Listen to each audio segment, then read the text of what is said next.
I am joined by one of our Sycle product managers who you might have seen before, Mr. James Jensen. James, we meet again. Yes, backed by popular demand. I am a product manager here at Sycle. I have been heading up several features that have launched recently, like custom forms and patient portal on private practice, and happy to be here again to talk about these enhancements with managed care. Now, James, tell us a little bit of the why. What caused us to enhance these features? Yeah, so before I came to Sycle, I was a hearing instrument specialist for 6 years in the industry, and managed care was just getting started and becoming more and more prevalent. And I would have those patients come in repeatedly, and really it's becoming more and more of a common topic in the world today, especially as patients are trying to find ways to save money on hearing aids. And the ability to be able to track this effectively is going to help clinics maximize those opportunities and help monetize these patients better, for lack of a better word. Well, and I'll just add to that, we've had quite a number of requests for better tracking with how many appointments a patient's had and things related to reporting. So we're listening to you guys, and thank you all for joining us today. And we're delivering the things that you're asking for. Now, just a quick agenda. We've already kind of run over an introduction. We're going to run over a few benefits of the third-party tracking in Sycle, a quick demo, and review some frequently asked questions that have already come up since we've released the feature. Currently, this is on in all of, it should be on in all of your practices. So you might, we'll cover how to turn everything on in the demo, and then after that, we'll run through some Q&A depending on the questions that come into the chat. And we do have another product manager that's going to help us answer some of the more simple questions in the Q&A box. I'm sorry, in the Q&A box as we go as well. So to get started, we'll just talk briefly about the benefits of managed care tracking. James, you want to run through some of these improvements that we've made? Yeah, so as Dan mentioned, we've really tried to listen to users in these enhancements that we've thrown out there for managed care. So phase one covered the ability to create a managed care program and start flagging patients with that managed care program. And it was pretty basic.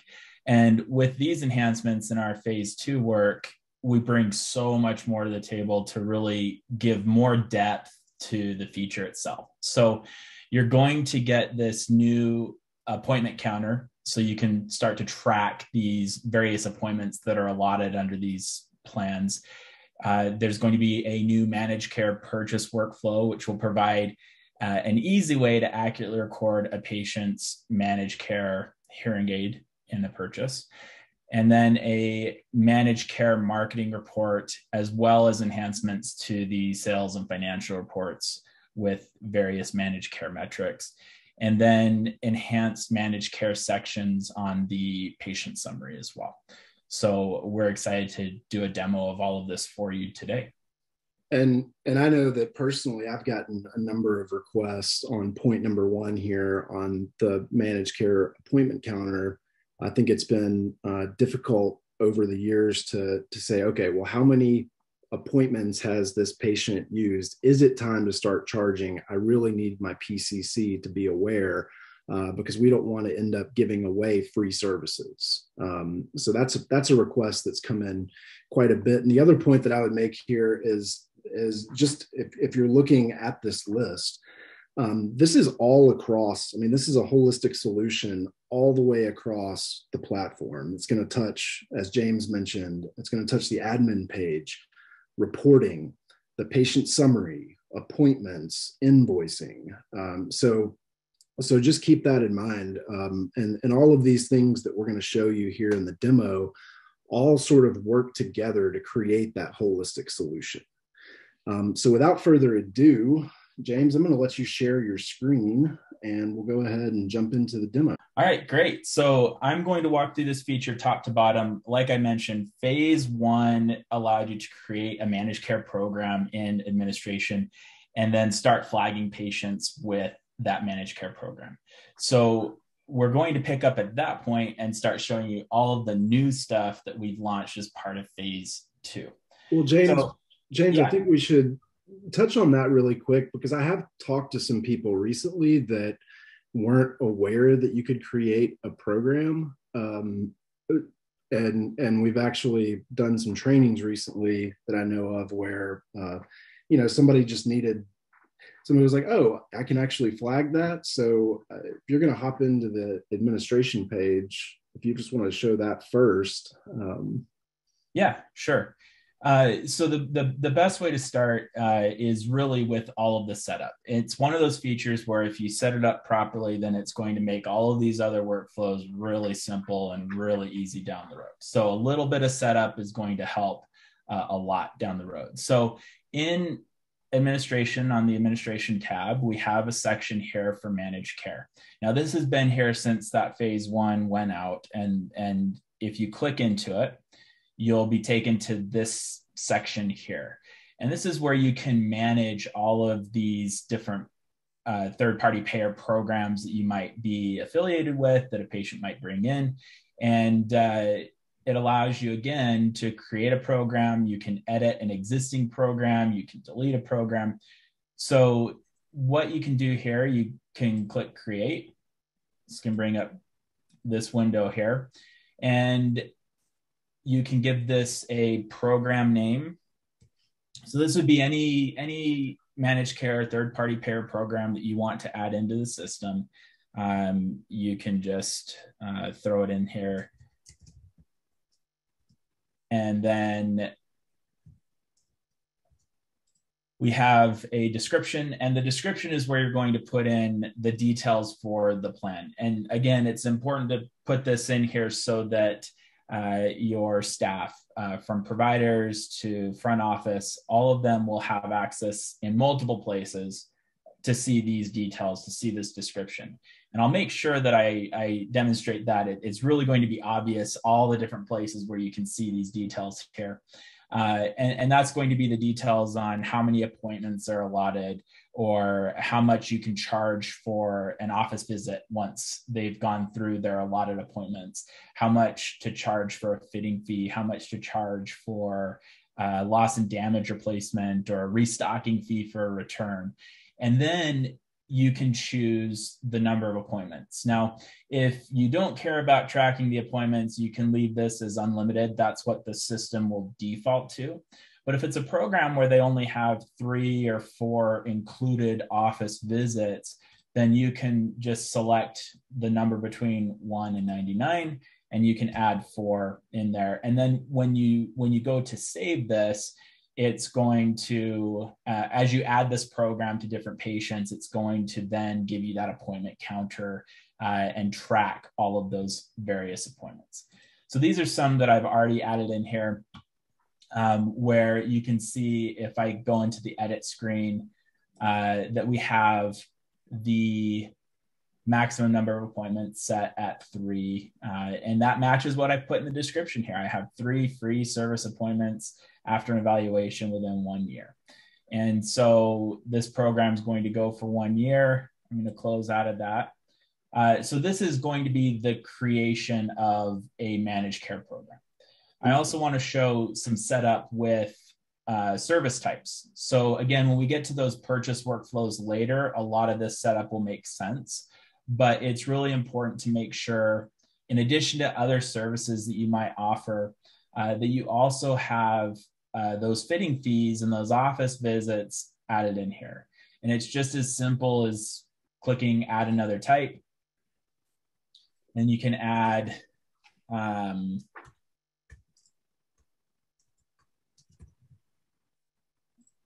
your whatever the fee is. So if they are going to return a hearing aid, you can charge a fee, $150 depending on the plan. So we can save that. And then we have a new column here for managed care. Now, when we get to an invoice for a managed care patient, you'll have the option to flag that invoice as managed care. And only services that are managed care services will be available to add to that invoice. So again, really important to only check this box if it's a managed care service, and then if you want to be using that on these follow-ups. And so one of the things I think that you're showing here, James, and correct me if I'm wrong, you want to put in the service type variations by program, right? I mean, that's going to help us track these more specifically to True Hearing or any of the other third-party programs that are out there. Right. So you can do it by program, or you can keep it general, depending on how you want that to show up in your reporting. It will show the fee, the service type that you've added in there, and so it really just depends on how you want to do it. If you want to keep it general or get really specific with it. And just to reiterate to everybody, the managed care checkbox is a big key here. That's one of the things that's going to tell the system in a number of places that we're talking about a managed care third-party program. Right. So I'm going to go ahead and save that. Another area that you'll want to make sure that you set up is the insurance company. And again, this is going to be important to make sure that when we do that managed care invoice, that we aren't shifting the responsibility for the service fee to the patient and messing up our financial reporting that way in our aging reports. So if we go to the insurance companies, this is where it gets really simple. You can see I've already added a couple here. All you have to do is click add another company. And then the only field that's required here is just the company name. And then you can click save, and then they'll show up as an available insurance company for the purchase workflow. And I'll make sure to highlight how that is used in the system. Then you would just click save and you're good to go. And so that'll help track, as James was saying, that'll help us track in the aging report that this patient's not actually owes us money, but it's actually the insurance / managed care third-party program. Correct. And the very last thing here in terms of setup would be making sure that you have the hearing aids added for a specific plan. So some of these managed care third-party payer plans have a private label hearing aid here. And so you want to make sure on your price list for hearing aids that you have in your clinic that you've added those hearing aids that are specific to that managed care program. And the easiest way to do that, again, is just to click add, edit, and then you can select the manufacturer. So a lot of these are just going to be under the payer itself. And then you can select type and then search, and then it will return a big long list here. Then you can select which hearing aid you want to add in and then save. Now, just to point out here, to James's point, historically, the way that we have suggested to sort of track this would be to sell a service type of, say, True Hearing fitting fee to the patient, and to avoid having that impact your reporting in the average selling price of the hearing aids or units sold. We've suggested going into the patient record and adding as other equipment. Now, the big distinction here and why he's pointing this out on the hearing aid price table is because when you add other equipment to a patient, we give you the entire list, our entire master list of hearing aids. So it's pretty easy to go through and go through any number of manufacturers, models, types. Whereas when you're actually selling through the managed care enhancements that we've made, you'll want to have those items listed on your local price list, your curated price list, primarily because you're probably going to have a staff member. It's just going to stop confusion, because this is going to be a little bit of a change in workflow, actually creating an invoice and quote unquote selling the hearing aids to the patient. But we're taking that out of reporting on the back end, which you'll see in a second. But you might have a staff member that says, hey, I can't find the hearing aid I need, because they're used to adding it in that other workflow. So just a little clarification there. Awesome, James. Yeah, thanks. Yeah, I said that was the last thing, but there is one more thing I want to point out here, and that's going to be around staff permissions. So when you have an appointment on the schedule for a managed care patient, by default, they're going to be a managed care appointment. And if you want to change that, if you want to either make an appointment, an existing appointment, a managed care appointment, or take an appointment that is a managed care appointment and make it a standard appointment, you have to have a specific staff permission to be able to do that. So if you're trying to edit these appointments and you're not seeing that option to make it a managed care appointment, it likely means you do not have that permission. So the way to get that added is to go into the staff member and click edit. And again, this is an admin. And you'll just scroll down to the privileges, and you want to make sure that edit managed care appointment is selected. And then you'll save, and then that staff member will be able to edit those managed care appointments. And then conversely, if you want to remove that permission, it's the same thing. You just deselect it, and then they will not be able to make those changes. And now, James, just to confirm, that's the only permission related to any of these workflows. Is that right? Correct. Okay. So now that we've done all of our setup, we can start diving into some of these workflows here.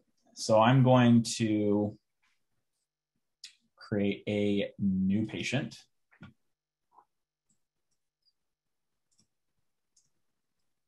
And we're just going to create a managed care patient from the beginning here, fresh patient to work with. And then right here, as you're adding a new patient, you have the option to add a managed care appointment or add a managed care program. So we'll select one of these here. So I have True Hearing Gold for 2022. I want to add that in here. And you'll see right here, it's giving us that program description on what's included. So if I'm front office and I'm going through and adding a new patient, I can make sure that I can see what's included. What are we looking at in terms of price? That way I know that I'm collecting the right amount and managing the invoicing properly if that's falls under my responsibility. And then we have the expiration date. So because this program will last for a year, I'm going to make it expire a year from today. Now you can edit the expiration date on the patient summary itself. There's a managed care section there. So this is not final if you get the date wrong there. And then we can save. And then I'm going to add an appointment for this patient here today. And we'll do our diagnostic evaluation. And on the appointment, you're able to right here designate if this is a managed care appointment or not. It's defaulting to yes because we have a managed care appointment already, or a managed care program already associated with this patient when we created them. So I'm going to go ahead and leave that as yes. And we'll go ahead and save that. Yeah, we're zoomed in a little bit, so. Yeah. And then now we have that appointment that's been added. So if I want to make a change, let's say we aren't going to be using that managed care program after all. If I have those permissions that I set up under staff settings, I can come in here and I can make this not count towards my appointment totals here. So you'll see here on the appointment summary that right here at the very top, we can see that there is a managed care program. And already we can see this appointment counter is starting to tally those appointments, right? Now, James, this is including this appointment that we just created, right? Correct, absolutely, because this is a managed care appointment. It is on the schedule, so it is going to count towards that appointment total. And again, if I'm sitting here wondering, I can't remember how many appointments they have. Maybe they've used their 3 out of 3.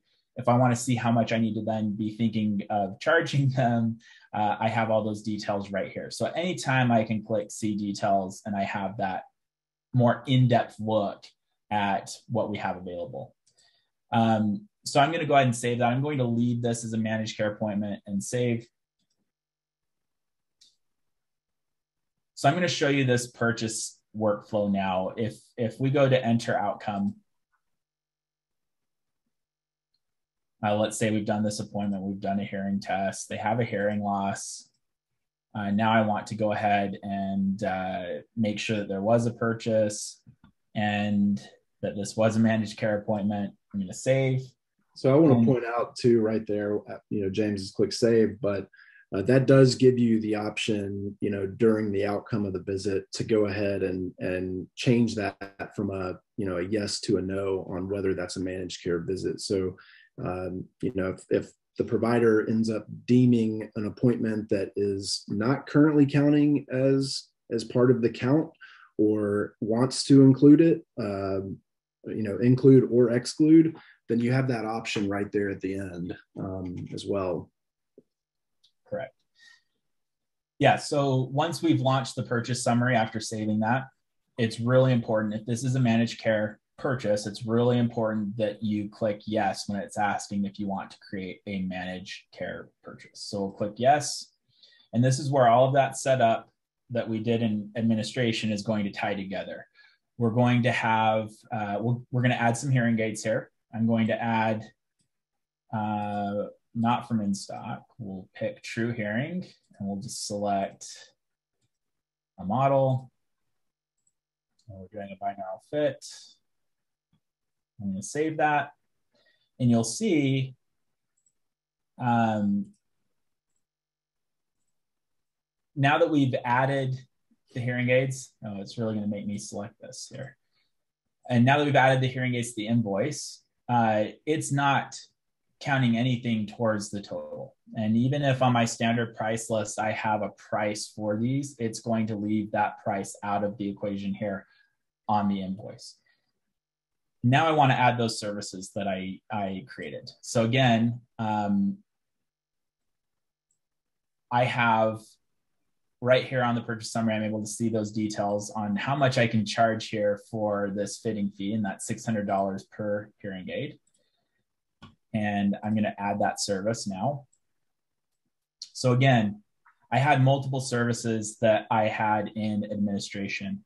Because this is a managed care invoice, only the services that I checked managed care in that box in administration are going to show up here. So that's also very important. I'm going to click my True Hearing Gold fitting fee, and it's going to populate here at 600. I'm going to make that a quantity of 2 because one for the right ear, one for the left ear, and I'm going to save it. So now you'll see that the invoice total is sitting at $1,200, but it's listing that as due from the patient. And we want to shift that for our reporting purposes to the insurance. So I'm going to add a due from insurance. And this is that last piece there that we did in administration where we set up True Hearing as an insurance company. So now I can just select True Hearing. My estimated benefit will be that fitting fee of $1,200. I'm going to save it. It adds that due from insurance to the invoice. And now the amount due from patient shifts to 0 and amount due from True Hearing is $1,200. So this all looks really good. Yeah, once you save that, I do want to point out, historically what you would have done in this whole scenario, this workflow, is create the invoice for the services. Maybe you're already adding the due from insurance with a program to offset, but then you would be going back to the patient and adding the equipment manually. So this does tie together that workflow all in one place rather than having to remember to make sure to go back and put the hearing aids on the patient and all of that. So I really like this. Yeah, no, it keeps it really nice, nice and easy. So before we go into the reporting, I want to maybe take a minute and talk about all of you that have embraced that phase one word. Like you've created that managed care program and you've added that to a number of patients. Now you want to go back and flag appointments that happened in the past as managed care. So that way you can take advantage of this appointment tracker. So if I click a patient here that has several appointments and is a managed care patient, I can go to the patient summary here, and I can actually go to the chart history itself, and I can quickly see my list of previous appointments and if it was managed care or not. And so I can see none of the appointments here have been added as managed care, but I know I want to make this one a managed care appointment. So I can click into this and I can edit this appointment. And again, if I have those permissions as staff in administration, I can make this change and I can click that this was a managed care appointment and save.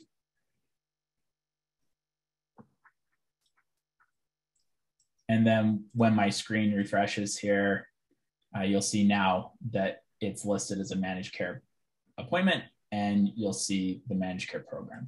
Now, James, you can also view that from the appointment section of the patient summary as well. Right. You can view it from the appointment section on the patient summary as well. So if you view all.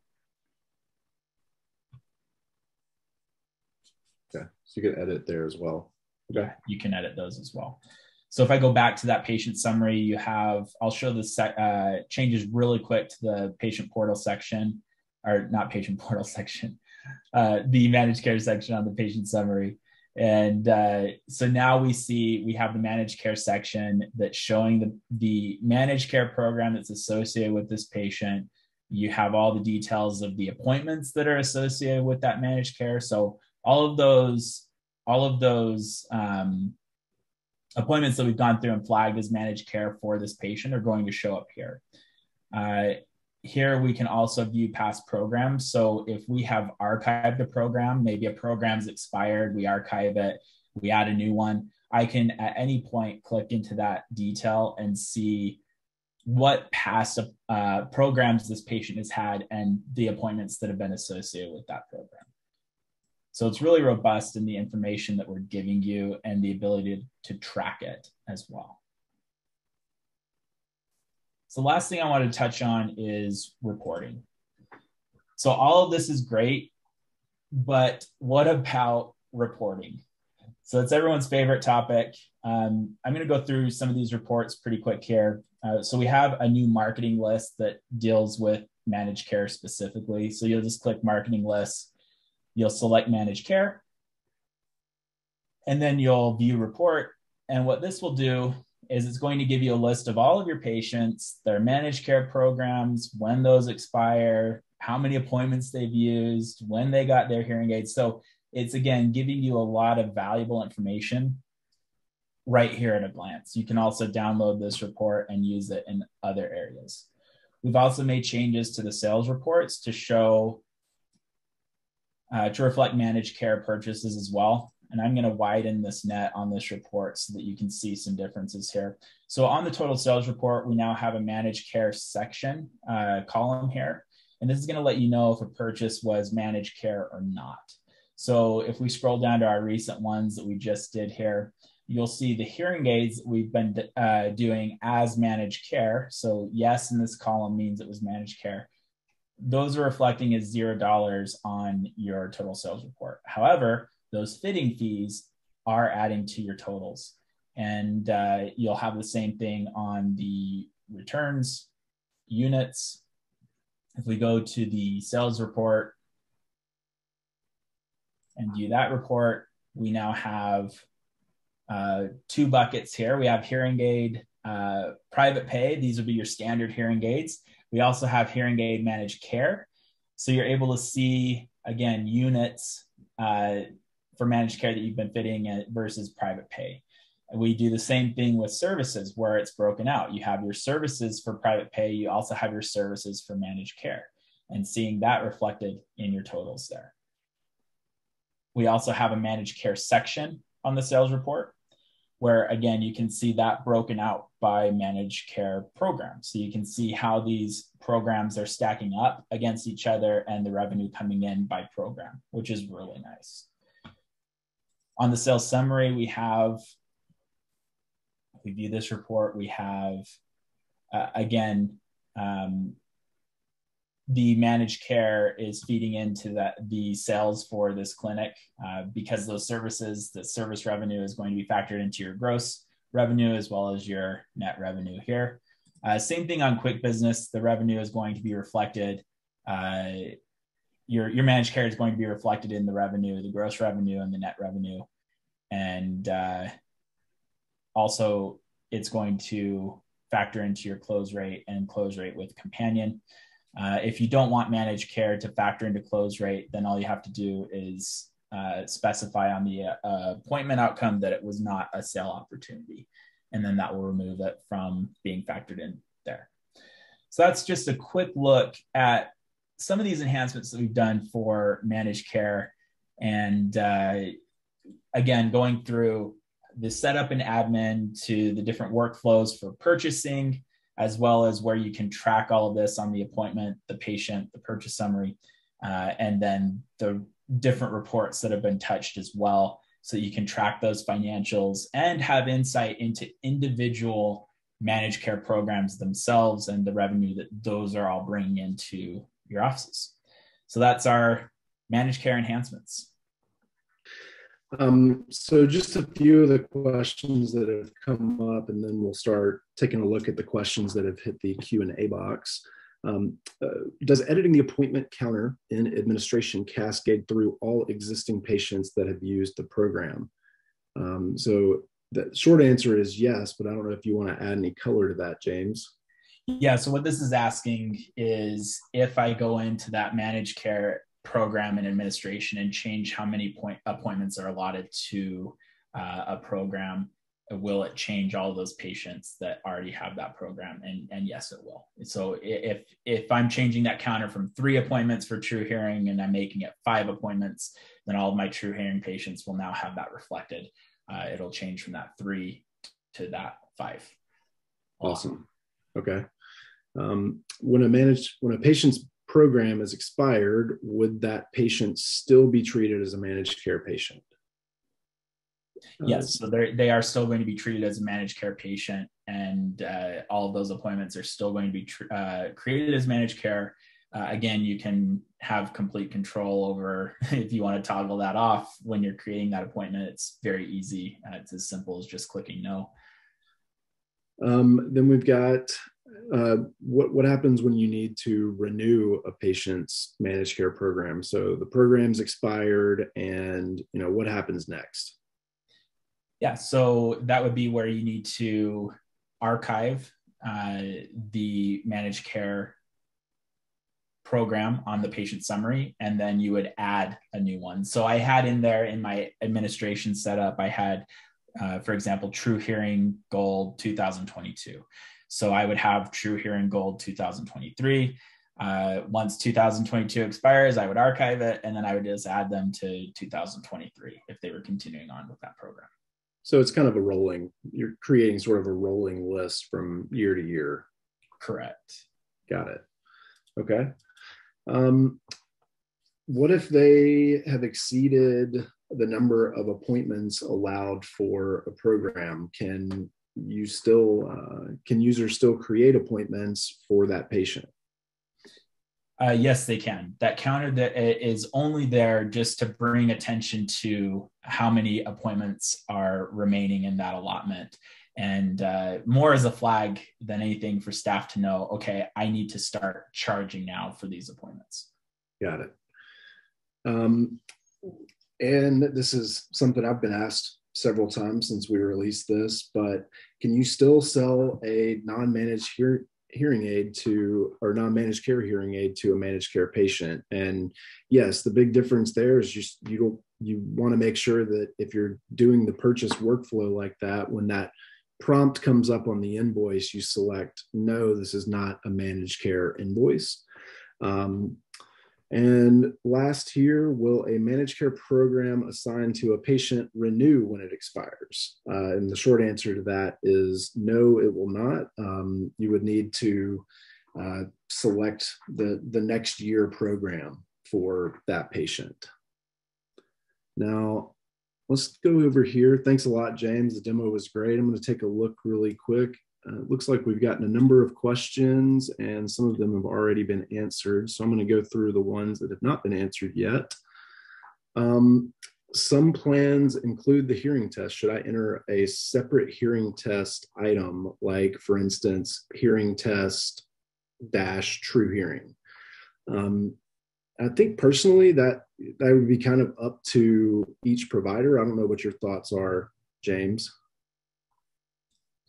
Yeah, so there's a number of ways you can do it. You could simply just increase the allotment. So if they include the test, and they also include 3 appointments, then maybe for true hearing, you do 4 appointments and you just have that hearing test be one of those 4 and then go from there.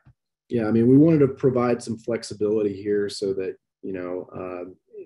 within what the system will do, give you some flexibility into how you want to administer these managed care programs. In service type, there are boxes for hearing tests. Would you check them that if they pay for the hearing test, or why would you use the box for the hearing test? James, you want to take that one? Yeah, so it's really just how you want to run your services. You can charge it for a hearing test and have hearing, for different clinic workflows or for insurance purposes, you can do that. But again, if you want to use a service as a managed care service, then you have to make sure that you check that box. So if that box is not checked for managed care, it won't show up on any of the managed care invoicing that you do. Got it. Now, we've got another question here. Just by looking at the schedule, the provider cannot differentiate between a private pay appointment and a managed care appointment without clicking on the appointment. So one of the things you could do is you could put in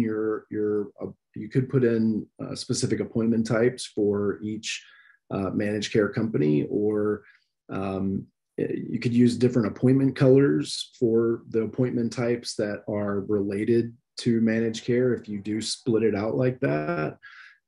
So I guess that would depend on each practice and how you want to approach it, but you could definitely have specific appointment types and specific colors that would be kind of a visual cue. But currently there's not anything that says directly on the hover view or anything that is a managed care appointment. Let's see, should you add a fitting fee on the order date or wait till the date of actual fitting? James, what are your thoughts? So that would be purely how you want to invoice it. I know some providers will do it day of, some will do it when they actually fit. So it really just depends on how you want to track it. You should have the flexibility to do it either way. Yeah, and I mean, to me, I think I would probably want to know that I'm awaiting payment. So, adding that due from insurance, getting that kind of into the accounting part of the system so that I can keep track of it. But I think to James's point, that's a kind of a personal preference. Can you run a report of the number of visits with a managed care program? And yes, that's the easiest way to do that would be the marketing list that James showed earlier. Is that right, James? Correct. Yeah. Okay. Yeah, it's going to give you the appointment counter for all of the patients that are currently enrolled in a program, and you can run that by each location if you have multiple locations. Is there a way to exclude managed care patients from marketing lists? Now, James, they're not automatically excluded if they're in a managed care program from marketing lists, but I would assume that you could mark them as do not mail or do not call if you wanted to exclude them from other lists. Right, and then they would still show up in that managed care marketing list as well. So you're not losing insight into those patients if you do that. Let's see here. Can we go back to expiration of the program? Are you speaking of updates to the TPP or patient changing programs? I don't know if I quite understand the question. So